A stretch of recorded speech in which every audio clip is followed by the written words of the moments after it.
Sebelum nak tunjuk pasal ni lah sikit. Yang ni contoh kekeliruan yang berlaku. Okay, video ni.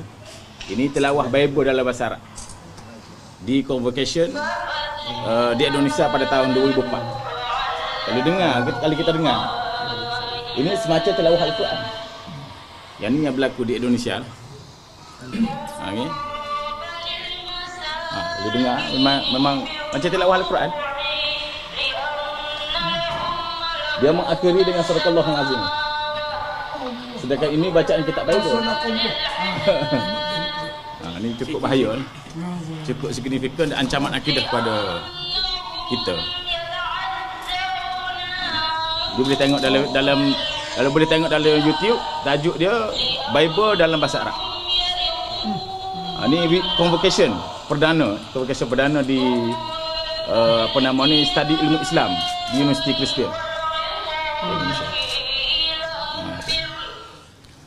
Yang saya dedahkan tadi itu mereka telah berjaya melaksanakan ataupun proses mengkristianisasikan penduduk-penduduk ataupun bangsa Indonesia. Mereka telah berjaya. Oleh kerana hadirin semua, kalau di Indonesia dia boleh berjaya, kenapa di Malaysia tak boleh berjaya? Itu persoalan dia. Kita di Malaysia alhamdulillah perkara tiga telah tegas. Islam dinul daulah. Perkara tiga dalam pelbagai persekutuan, Islam adalah agama bagi persekutuan. Maknanya kalau dalam bahasa Arab, Islam dinul daulah. Agama bagi negara kita ni adalah Islam. Berbeza dengan orang lain. Ni saya tengok dari segi ancaman tu hadirin semua. Sama juga dengan kalau kita lihat persamaan art. Ni saya tak nak ulas, cuma nak kita ciri-ciri daripada sana sudah merebok masuk kawasan kita. Ini art di Malaysia. Adakah sama? Ni persoalan saya. Adakah sama? Bukan saya nak tuduh. Ni art di Indonesia. Dengan moto rakyat pasti menang. Art di situ bermaksud reformasi. Dan hari ini kalau kita tanya bangsa Indonesia yang pribumi, adakah reformasi sedang berjalan? Dia jawab, bukan lagi reformasi, tapi kami sudah reformati. Ancaman kita ni ancaman segi tahaluf yang disentuh oleh sahabat saya dan ayahanda saya. Tahaluf ni dia ada dua. Pertama, tahaluf siasi. Mana betul-betul bekerjasama dari segi aspek politik. Yang kedua, tahaluf walak. Tahaluf walak ni tahaluf sebagai pok teruk. Dan kita tengok. Kita kena tengok mana yang betulnya UMNO Barisan Nasional ini dan di mana tak betulnya Pakatan Rakyat.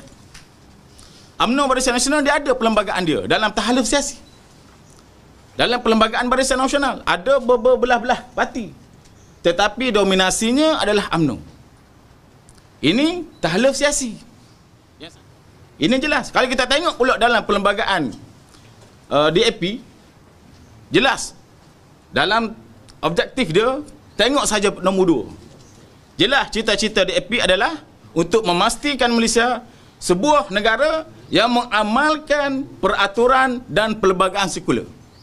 Dan akan berusaha mewujudkan satu taraf sama rata. Bukti dah hari ni. Itu perlembagaan DAP. Perlembagaan PAS pula nak buat sebuah negara yang melandaskan kepada keredaan Allah. Alhamdulillah.